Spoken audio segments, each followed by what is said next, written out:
je vis en paix.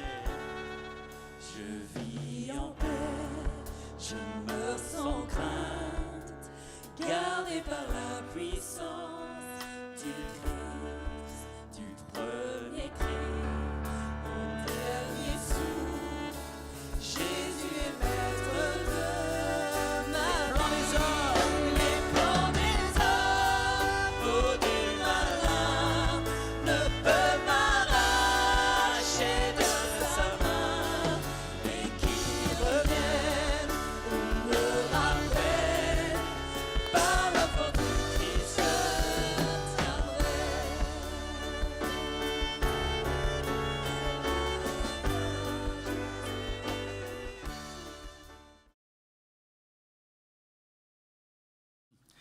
Merci pour ces quelques mots, merci pour cette louange, merci d'être là.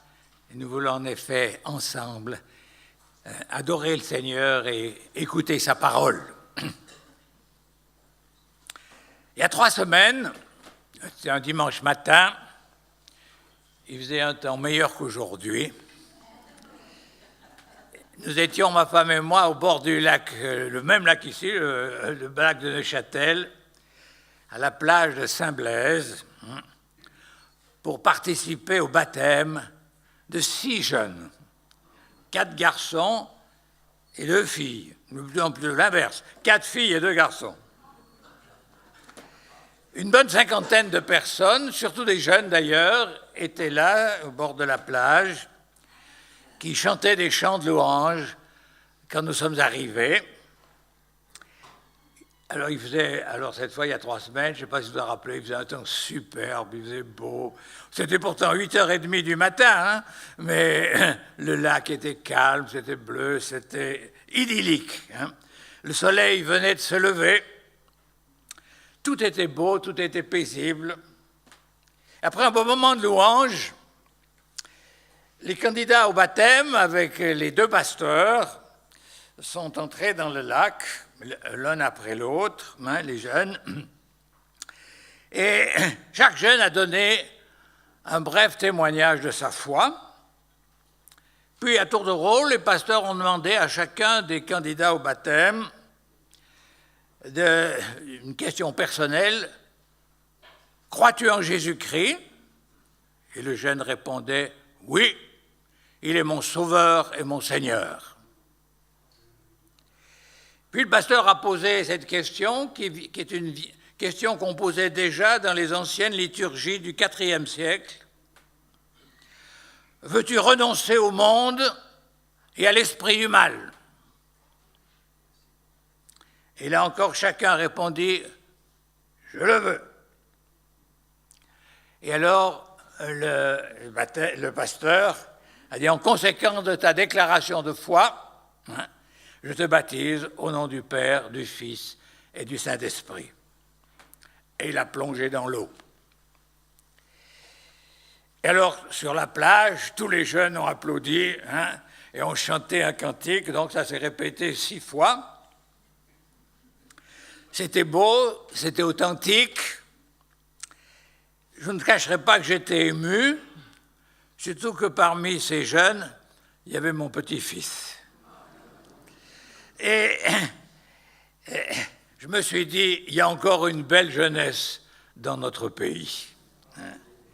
Il y a encore des jeunes gens et des jeunes filles qui sont prêts à déclarer devant tout le monde, hein, oui, je veux renoncer au mal et à l'esprit du monde.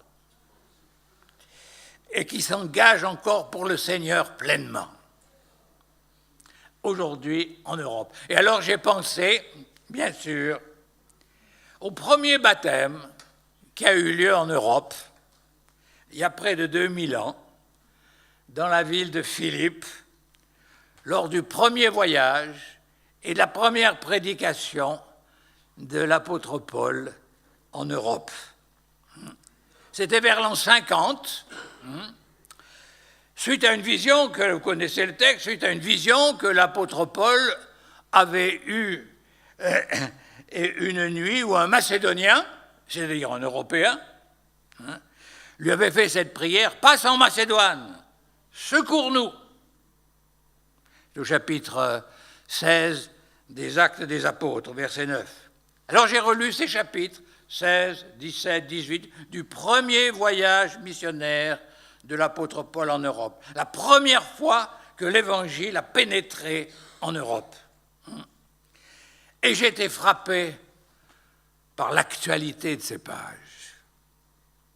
Les obstacles que rencontre l'apôtre et ses compagnons, sont exactement les mêmes que ceux que nous rencontrons aujourd'hui. 2000 ans plus tard. C'est assez impressionnant. Et alors, ça m'a rappelé cette parole de l'écrivain français Léon Bloy qui disait « Quand je veux connaître les dernières nouvelles, je lis Saint Paul. » Eh bien, lisons les dernières nouvelles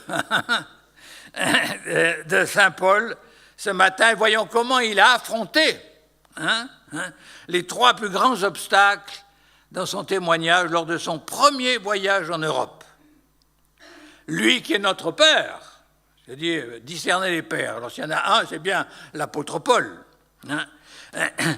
dont la foi est aussi, il nous donnera les repères pour témoigner aujourd'hui dans notre Europe 2000 ans après. Au chapitre 16 du livre des Actes, à partir du verset 11, je ne lis pas le chapitre 16, 17, 18, vous pourrez les lire plus tard, mais je lis quand même un bout. Étant partis de Troas, donc dans l'actuelle Turquie, nous fîmes voile directement vers la Samothrace, qui est une île entre la Turquie et la Grèce, qui est en Grèce aujourd'hui.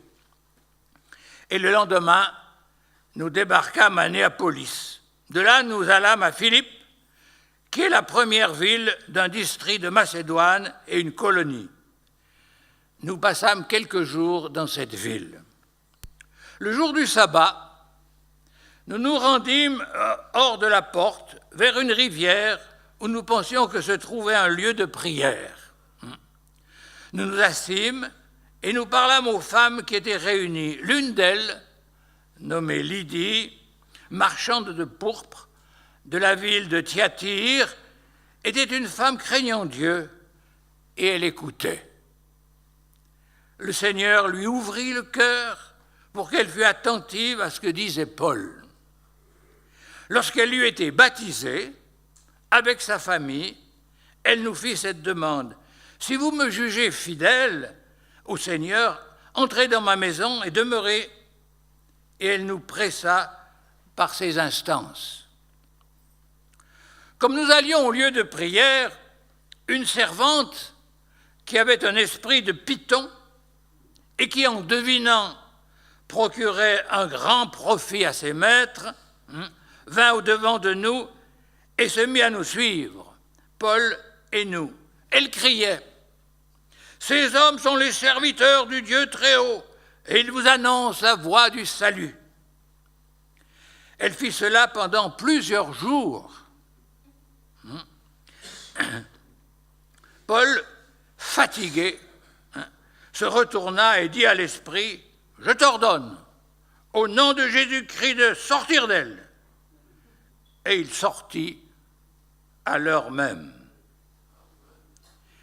Les maîtres de la servante, voyant disparaître l'espoir de leur gain, se saisirent de Paul et Silas et les traînèrent sur la place publique devant les magistrats et les présentèrent au gouverneur et ils les battirent et les mirent en prison. Paul donc part de Troas, dans l'actuelle Turquie, et débarque à Néapolis, l'actuelle ville de Kavala, c'est l'ancienne Néapolis, au nord de la Grèce, et se rend directement à Philippe, distant d'environ 16 kilomètres, et selon sa coutume, il est accompagné de plusieurs collaborateurs, Silas, Timothée, il le dira, et très certainement aussi Luc, qui n'est pas nommé, nommément en tout cas, mais comme tous les chapitres, vous l'avez entendu, sont écrits en nous, et que nous savons que c'est Luc qui l'a écrit, il devait forcément être dans l'équipe. Les premiers jours se passent fort bien, peut-être même mieux que prévu, puisque non seulement une femme, mais toute sa famille se convertit. D'ailleurs, là, il y a un petit épisode, je ne sais pas comment Paul l'a ressenti, mais il a une vision, vous l'avez entendu, d'un homme, un Macédonien, qui dit « Va, secours-nous ». Puis la première personne qui se convertit, ce n'est pas un homme, c'est une femme. Hein? C'est peut-être là aussi, ça a peut-être quelque chose à nous dire. Hein? Mais, donc, les premiers jours se passent très bien, mais très vite, hein, l'opposition va se déchaîner. Et Paul et ses compagnons se heurtent, hein, à la superstition, hein, et aux croyances et pratiques occultes, hein, si courantes dans la Grèce antique. Le texte dit que la servante avait un esprit de python, c'est-à-dire lié, hein, aux pratiques divinatoires et ésotériques, hein, si courantes, si importantes dans la Grèce antique.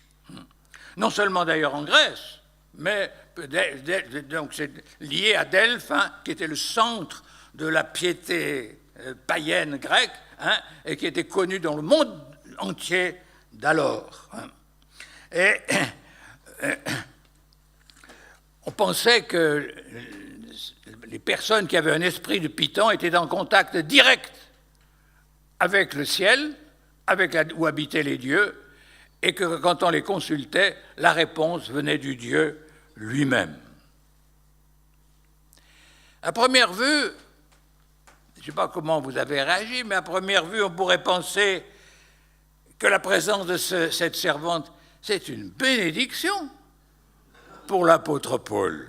Hein, car il n'est pas connu, hein, c'était une colonie romaine, à Philippe, c'est là que les légionnaires romains de l'armée romaine prenaient leur retraite. Hein, et cette servante leur fait une publicité fantastique et gratuite par-dessus le marché.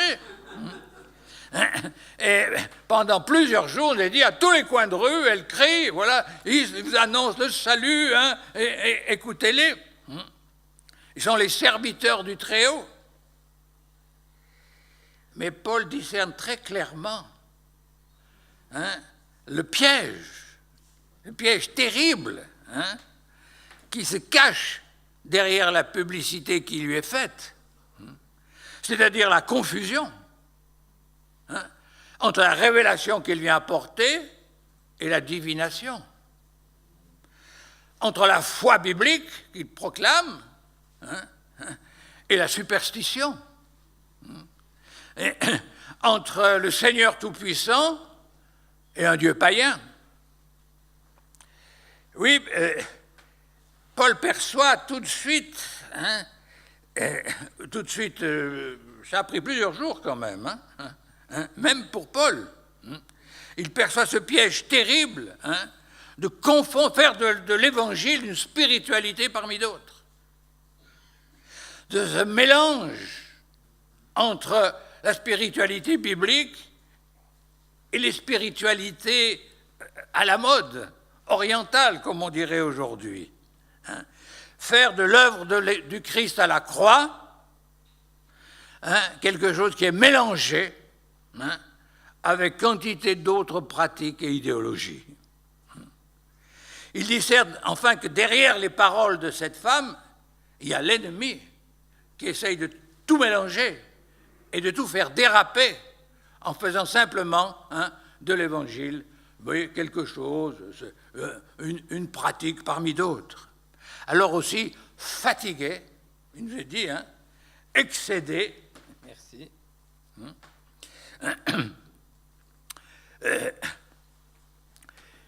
par ces paroles qui sèment la confusion, il se tourne vers sa servante. À l'exemple de Jésus, il dit « Sors de cette femme !» Et il ordonne à l'esprit de divination de sortir, et l'esprit sort. Ainsi, la première difficulté que rencontre l'apôtre Paul en Europe, lors de sa prédication de l'Évangile, c'est l'occultisme. doublé d'ailleurs de la puissance de l'argent. Vous avez entendu, hein, les maîtres de la servante, ils disent ça leur apportait beaucoup d'argent. Hein. L'occultisme et la puissance de l'argent. Tiens, vous ne croyez pas que c'est un petit peu actuel? Et je me demande aussi, les choses ont-elles vraiment changé? Certes, plus personne ne va consulter la Pythie à Delphes, d'ailleurs elle n'existe plus, et Delphes est une ville en ruine, d'ailleurs admirable. Mais la superstition n'a pas disparu pour autant. Demandez à Jean-Marc, hein, demandez à Michel, et à quantité d'autres. Hein. Les Dizus de Bonaventure, hein, les voyants, les marabouts, hein, les médiums hein, sont plus nombreux que jamais. Il n'est pas jusqu'aux journaux les plus sérieux qui publient tous les jours les horoscopes. Et peut-être que, comme moi, vous êtes périodiquement ennuyé en ouvrant votre ordinateur parce que tout à coup apparaît le truc, le portrait astral de telle ou telle actrice ou de tel politicien. Et que dire de la littérature ésotérique, hein, si abondante, sans parler d'un occultisme beaucoup plus violent, beaucoup plus fort, hein, et beaucoup plus nocif encore. Hein. Aujourd'hui encore, hein, la puissance à la fois de l'occultisme et de l'argent, hein, c'est quelque chose contre lequel nous devons combattre. Puis après Philippe, et d'autres villes encore du nord de la Grèce, hein, Thessalonique, Bérée, Paul se rend à Athènes, la capitale intellectuelle de l'Antiquité, la grande ville des philosophes. Et là, c'est un autre obstacle. C'est une autre sorte d'opposition qu'il va rencontrer. Comment faut-il l'appeler? L'intellectualisme? La science? Le rationalisme? La culture? Probablement tout cela à la fois. On le voit bien dans ce fameux discours sur l'Aréopage, dont les Actes des Apôtres parlent au chapitre 17. Ce discours de Paul est d'ailleurs un modèle du genre. Je me rappelle bien parce que c'est intéressant, c'est quand la première fois que Billy Graham est venu à Genève, sa prédication était sur le discours de Paul à Athènes.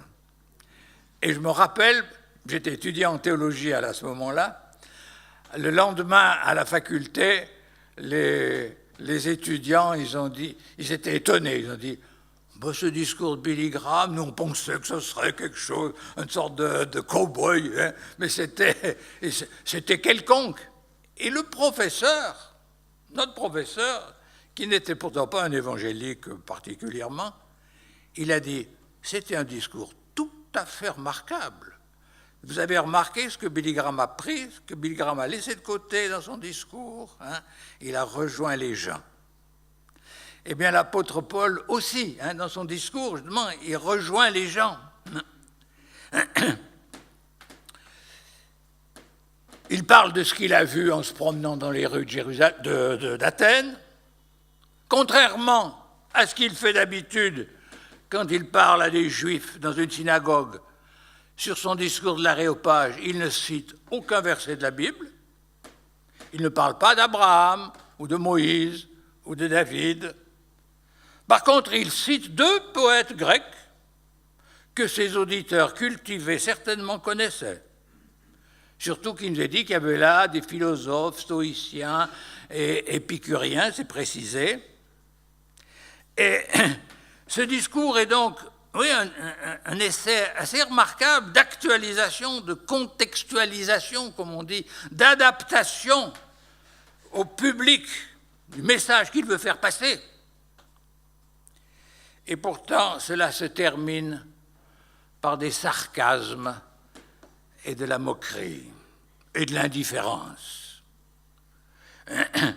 et un mépris envers l'apôtre que ces philosophes prennent pour un naïf ou un illuminé. Hein. Et le texte nous dit, c'est Actes chapitre 17, verset 32, au mot de la résurrection des morts, les uns se moquaient, d'autres déclarèrent « Nous t'entendrons parler là-dessus une autre fois ». Et je pense, personnellement, que ce mépris a dû être dur à encaisser pour ce grand intellectuel qu'était l'apôtre Paul, qui savait le latin, le grec, l'hébreu, l'araméen, qui parlait couramment toutes ces langues, et qui dit lui-même, sur le plan de l'éloquence, je ne suis peut-être pas extraordinaire, mais sur le plan de la connaissance, j'en sais quelque chose. Et il avait fait un réel effort pour s'adapter à son auditoire. Et c'était certainement aussi dur à supporter ce mépris et ces moqueries que les coups qu'il avait dû subir et que l'emprisonnement qu'il avait subi à Philippe.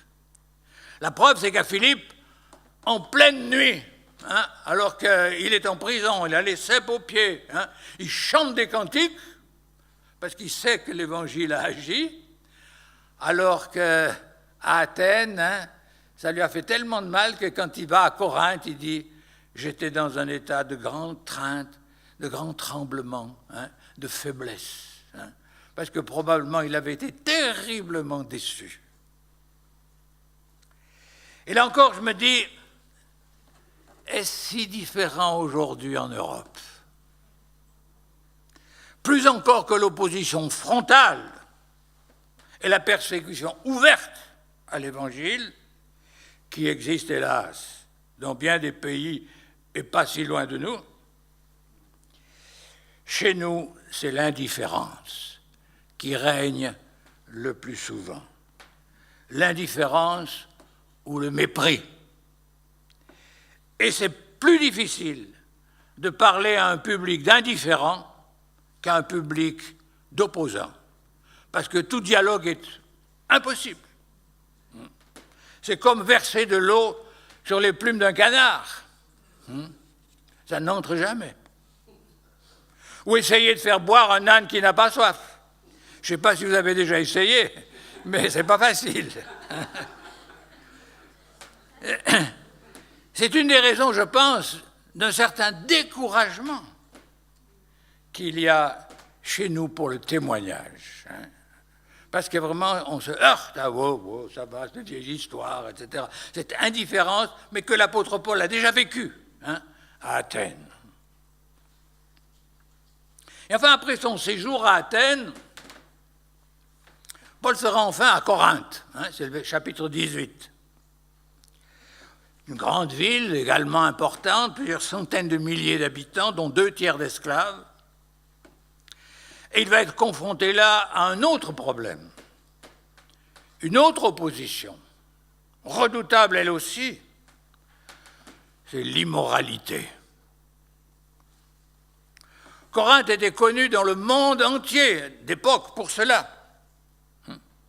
Paul le dit clairement d'ailleurs, c'est dans 1 Corinthiens chapitre 5 verset 1, on entend dire partout qu'il y a de l'immoralité parmi vous. Il y avait même à l'époque une expression devenue proverbiale qui disait vivre à la corinthienne, c'est-à-dire mener une vie dissolue.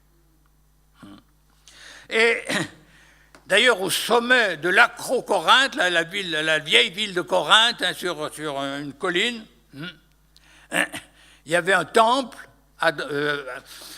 consacré à la déesse Aphrodite, ou Vénus, la déesse de l'amour, qui était servie par 1000, je dis bien 1000 prostituées sacrées.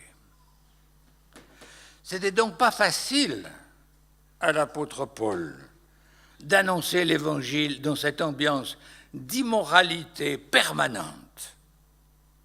Et dans la première épître aux Corinthiens, on voit bien, on a des échos du combat de l'apôtre contre l'immoralité de cette ville. Et Paul dit même que les premiers disciples, les premiers convertis avaient été contaminés par cela. Et il dit même, c'est 1 Corinthiens 5.1, il y a de l'immoralité chez vous, pire que chez les païens. Et les relations entre Paul et les Corinthiens ont été très difficiles. On en a des échos par des épîtres. Ainsi, lors de son premier voyage en Europe, qui est donc les premiers moments où l'Évangile a été annoncé dans notre continent, Paul se trouve confronté à 3 grands obstacles, à 3 grandes oppositions: l'occultisme, le rationalisme, l'immoralité, avec en prime l'opposition économique et financière qui culminera à Éphèse, lors de l'émeute au théâtre, donc au chapitre 19. C'était des obstacles formidables. C'était des forteresses pratiquement inexpugnables. Qui était ce petit rabbin juif pour affronter de telles oppositions? Et pourtant, Paul n'est pas découragé. À Philippe, il chante dans son cachot en pleine nuit, et suffisamment fort pour que les autres détenus l'entendent, c'est précisé. Et à Philippe même, le lendemain matin, quand on vient lui dire « Vous pouvez partir parce qu'on croit que vous êtes quand même innocent », Paul dit « Ça ne se passera pas comme ça, hein. Je suis citoyen romain et j'exige que les tribuns viennent s'excuser publiquement de ce qu'ils ont fait. » Et les tribuns, humblement, s'exécutent. Paul n'est pas du tout ni peureux, ni trouillard, au contraire, il y va. Et à Athènes, là aussi, dans cette forteresse du rationalisme, c'était été difficile, mais le texte nous dit bien que Denis, l'aréopagiste, c'est-à-dire un des notables de la ville, a été touché et s'est converti. Quant à Corinthe, où le combat est rude et l'immoralité omniprésente, Dieu lui apparaît en vision et lui dit « Ne crains pas, parle. J'ai un peuple nombreux dans cette ville. » C'est Acte 18, verset 10. Certes, tous les problèmes n'ont pas été résolus. Les épîtres aux Philippiens et aux Corinthiens en sont la preuve. Mais des églises ont été fondées. Et Paul a vu, et il a expérimenté dans ce premier voyage en Europe, que les forteresses les plus redoutables peuvent être vaincues par la puissance de Dieu. N'est-ce pas un message encourageant pour nous aujourd'hui, ou en Europe surtout, est-ce que je me trompe? Il y a une certaine lassitude. On se dit, les gens, ils n'écoutent pas, ils sont blasés. Et dans ses lettres, Paul va nous donner la clé, va nous donner des repères, justement, discerner des pères et des repères. Il y a le plus grand père, le père le plus grand parmi la nuée des témoins, c'est bien l'apôtre Paul. Et consultons-le, lisons-le. C'est d'une actualité extraordinaire et il nous donne des repères pour évangéliser aujourd'hui dans une situation étrangement semblable à celle qu'il a connue. Et dans chacune des villes où il a passé, Paul a vu la puissance du nom de Jésus, malgré l'opposition, malgré l'indifférence. Et c'est en invoquant son nom que la puissance de l'occultisme a été chassée à Philippe. Sur l'aréopage d'Athènes, c'est en annonçant la mort et la résurrection de Jésus que Denis, l'aréopagiste, c'est-à-dire un homme très influent à Athènes, a été gagné. Et à Corinthe, là aussi, c'est le message de la croix hein, et du pardon et de la vie nouvelle qu'il apporte, hein, qui a permis à cette ville reconnue pour son immoralité de connaître, hein, une vie nouvelle, de connaître des chrétiens qui se réunissent, une église. Quand on pense aussi que c'est de s'ancrer le port de Corinthe, hein, qu'est partie la lettre de Paul aux Romains. Et la vraie puissance de délivrance et de liberté, c'est à la croix qu'elle se trouve, comme on l'a chanté tout à l'heure, hein, dans la louange. Hein. C'est pourquoi il dit aux Corinthiens, hein, c'est 1 Corinthiens 2, c'est tout le début. Pour moi, frère, lorsque je suis arrivé chez vous, je n'ai pas eu la pensée de savoir parmi vous autre chose que Jésus-Christ. Et Jésus-Christ crucifié. Pas simplement un grand homme ou je ne sais pas quoi, hein, mais Jésus-Christ crucifié. Puis encore, un peu plus loin, les Juifs demandent des miracles. Les Grecs cherchent la sagesse. Nous prêchons Christ crucifié. Scandale pour les Juifs, folie pour les païens, mais puissance de Dieu et sagesse de Dieu. Et tout au long de son ministère, hein, que ce soit dans ses messages ou dans ses lettres, Paul insiste toujours sur l'importance de l'œuvre de Jésus à la croix, sur la puissance du sang de Jésus, sur la puissance du sacrifice de Jésus, sur l'œuvre de salut qu'il a opérée à la croix. Relisez les Galates, probablement la première épître qu'il a écrite. Il rend à lui-même ce témoignage. Loin de moi la pensée de me glorifier d'autre chose que de la croix de notre Seigneur Jésus-Christ. Galates 6, 14. Relisez ensuite l'épître aux Philippiens, une des dernières justement qu'il a écrites, alors qu'il était en prison à Rome. Il en est plusieurs qui marchent en ennemis de la croix de Christ. Je vous en ai souvent parlé. Et j'en parle maintenant encore en pleurant. Philippiens 3, 18. Je crois que si l'apôtre revenait, il dirait la même chose. Mais nulle part il en parle autant que dans les lettres aux Corinthiens. Car il a vu à Philippe, comme à Athènes, que ce qui guérit, que ce qui change le cœur de l'être humain, ce n'est pas le recours aux puissances occultes. Ce n'est pas les discours des philosophes ou la science des savants, même les plus doués, mais uniquement l'œuvre de Jésus à la croix. C'est là qu'a lieu cet échange inouï. Jésus prend sur lui, hein, mon péché, mon fardeau, mes doutes, tout ce qui me charge, tout ce qui me pèse, et me donne sa justice, sa paix. Il prend sur lui mes souffrances et mes questions et me donne sa paix. C'est à la croix, comme Jésus lui-même le dit, que tout est accompli. Oui, c'est là qu'il a tout accompli pour notre salut. Et là, nous sommes en pleine actualité. L'année prochaine, vous le savez, ou vous le saurez, parce qu'on ne pourra pas ne pas le savoir, nous fêterons les 500 ans, hein, de la Réforme. Mais qu'a voulu la Réforme?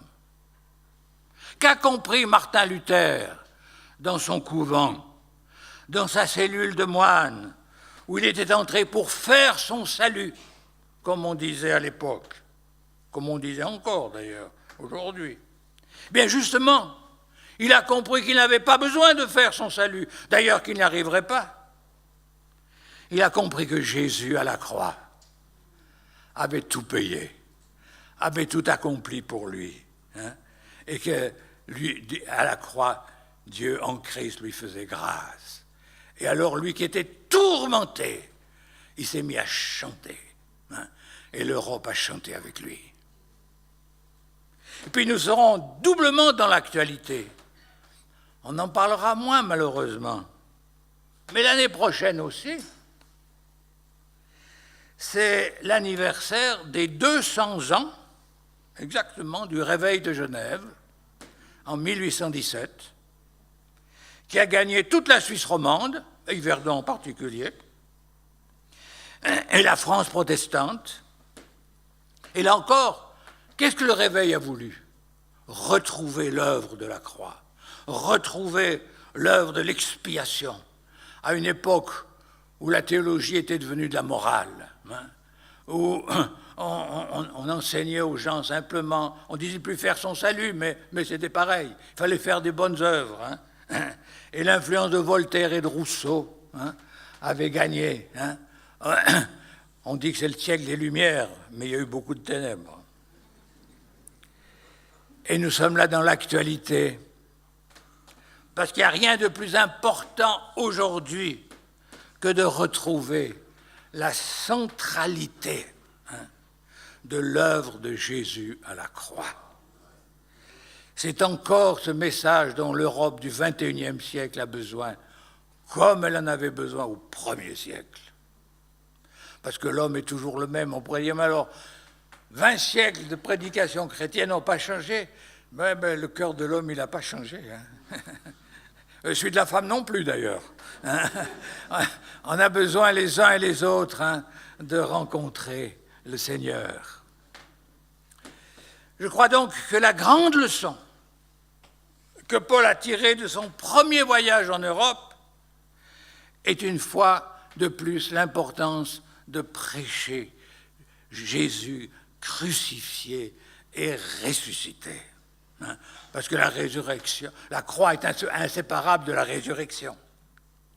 Confronté à 3 et même 4 des plus grandes puissances du monde antique, le spiritisme, l'intellectualisme, l'immoralité et l'argent, il a eu la preuve que la seule puissance pour les affronter et les vaincre est le message de la croix de Jésus. Et cette puissance, elle n'a pas changé. C'est encore ce message que nous devons retrouver aujourd'hui. Et si vous voulez que je vous dise le fond de ma pensée, une des raisons essentielles du déclin du christianisme en Occident, de la crise de nos églises et de leur manque de puissance, c'est que l'on a souvent mis de côté le message de la croix. Est-ce que j'oserais vous demander quand est-ce que vous avez entendu pour la dernière fois un message centré sur l'œuvre de Jésus à la croix? Alors c'est vrai, ce message n'est pas très populaire aujourd'hui, mais il n'a jamais été. Qu'est-ce que dit l'apôtre Paul? C'est un scandale pour les Juifs, c'est une folie pour les païens.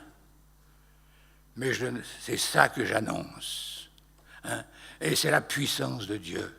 Et si Paul a pu, lui, le grand savant, fondé dans toute la théologie de l'Ancien Testament, dans toute la tradition hébraïque, si l'apôtre Paul a dit cela, c'est qu'il sait que c'est bien la vérité. Paul, il n'a pas cherché à donner un message que les gens aimeraient entendre. Il ne les a pas caressés dans le sens du poil. Il n'a pas essayé de s'adapter à ses contemporains. Il a voulu être fidèle à l'heure de salut opérée en Jésus-Christ. Et encore une fois, quand il a été mis en prison à Philippe, il chante parce qu'il sait que l'œuvre, ce qu'il a dit, opérera des miracles. Et il en a opéré. Et d'ailleurs, il y a eu une affection toute particulière tout au long de son ministère qu'il y a eu entre l'église de Philippe et l'apôtre Paul. Relisez l'épître aux Philippiens. La puissance de Dieu n'a pas changé. Voulons-nous discerner ce qu'ont dit nos pères? Pas nous. Qui sommes-nous? Mais Paul et les autres apôtres. Le plus grand de tous. Voulons-nous mettre en pratique les repères qu'il nous donne? Prêchons l'œuvre de Christ. Prêchons l'œuvre de la croix. Elle est la vraie puissance de Dieu. Elle est la vraie sagesse de Dieu. N'écoutons pas les sirènes du monde qui veulent nous détourner de ce message fondamental. Écoutons le message de l'apôtre Paul, aussi neuf, aussi puissant aujourd'hui qu'au 1er siècle. C'est ça dont les hommes aujourd'hui encore ont besoin, car tout au fond d'eux-mêmes, les gens ont soif. Ont soif de quoi? Ils ont soif de pardon, ils ont soif de vie nouvelle, ils ont soif de délivrance, ils ont soif de sens à leur vie, ils ont soif de connaître une communion avec Dieu.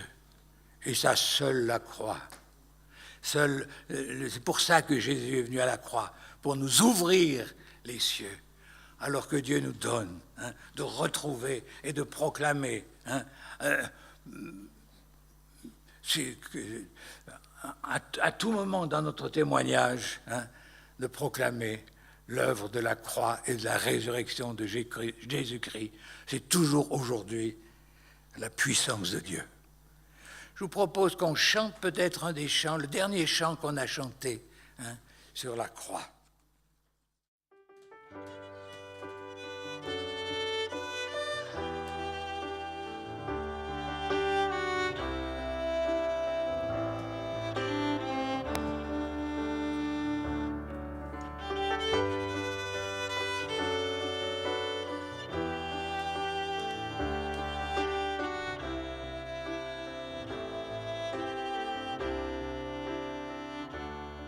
Je te suivrai, Jésus, tous les jours